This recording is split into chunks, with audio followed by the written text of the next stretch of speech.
പാലക്കാട് ഞങ്ങൾ ജയിക്കും. അച്ചടക്കമുള്ള ഒരു പാർട്ടി പ്രവർത്തകൻ എന്നുള്ള നിലയിൽ ഇപ്പൊ പറഞ്ഞതിൽ കൂടുതലൊന്നും എനിക്ക് പറയാനില്ല.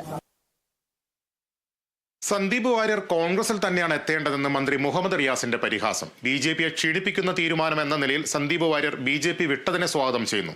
എന്നാൽ സന്ദീപ് ബി.ജെ.പിയെ വിമർശിക്കുന്നതിന് പകരം ഇടതുപക്ഷത്തെയാണ് വിമർശിക്കുന്നതെന്നും മുഹമ്മദ് റിയാസ് കുറ്റപ്പെടുത്തി. ബി.ജെ.പി ഉൾപ്പെടെയുള്ള മതവർഗീയ രാഷ്ട്രീയ പാർട്ടിയിൽ നിന്നും ഒരാളാണെങ്കിൽ ഒരാൾ പുറത്തു വരുന്നതിനെ ഞങ്ങൾ സ്വാഗതം ചെയ്ത് സന്തോഷിക്കുകയും ചെയ്യുന്നവരാണ്. അദ്ദേഹം ബി.ജെ.പി ആണോ ഉപേക്ഷിച്ചത്, ബി.ജെ.പി ഉയർത്തുന്ന രാഷ്ട്രീയത്തെയാണോ ഉപേക്ഷിച്ചത് എന്ന് ഭാവിയിൽ നിലപാടുകളിൽ കാണേണ്ടതാണ്. അന്ധമായ ഇടതുപക്ഷ വിരുദ്ധതയാണ് അദ്ദേഹത്തിന്റെ പ്രതികരണത്തിൽ കാണാൻ വേണ്ടി സാധിച്ചിട്ടുള്ളത്. അദ്ദേഹം ചാനൽ ചർച്ചയിൽ ബി.ജെ.പിയുടെ വക്താവായി വരുന്നയാളാണ്.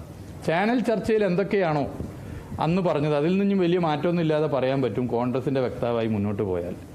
ബി.ജെ.പിക്കെതിരെ ഞാൻ ഇനി അങ്ങനെ പറഞ്ഞു പോവില്ല. പക്ഷേ കോൺഗ്രസ് രാഷ്ട്രീയം ഞാൻ പറയും. നിങ്ങൾ കേട്ടു നോക്കുക, അതാണ് അദ്ദേഹം പറഞ്ഞത്. അപ്പോൾ കോൺഗ്രസ് രാഷ്ട്രീയം പറയുന്നതിന് ബി.ജെ.പിക്കെതിരെ പറയാതെ പറയാൻ പറ്റും എന്നുള്ളതിന് അദ്ദേഹത്തിന് തന്നെ കാര്യം അറിയാം. ബി.ജെ.പിക്കെതിരെ പറയാതെ തന്നെ കോൺഗ്രസ് രാഷ്ട്രീയം പറയാൻ പറ്റും. അത് ഇടതുപക്ഷ വിരുദ്ധ രാഷ്ട്രീയമാണ്. തെരഞ്ഞെടുപ്പ് കഴിയുമ്പോൾ കാണാമെന്ന് വി.ഡി. സതീശനോട് കെ. സുരേന്ദ്രൻ. പോപ്പുലർ ഫ്രണ്ട് നേതാക്കളെ കണ്ടതിൽ സതീശൻ മറുപടി പറയുന്നില്ല.